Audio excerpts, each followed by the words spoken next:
very small, we used to take our sleds out in the wintertime. And the only hills we had was ice and stone hills on houses on trees. We used to fill them in with snow and make them smooth and slide out them all day. It was very dangerous, you know. Far too steep. And sure enough, a kid named Rufus came out too fast and hit the sidewalk. And we saw his face just split open right in front of us. And I remember standing there, looking at his bloody open face, thinking, that was the end of Rufus.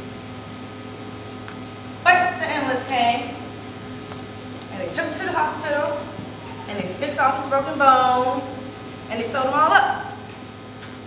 And the next time I saw Rufus, he just had this little line going down the middle of his face. I never got over that. That is what one person can do for another. Fix him up. Solve up the problem. Make him all right again. That is the most marvelous thing in the world. I wanted to do that.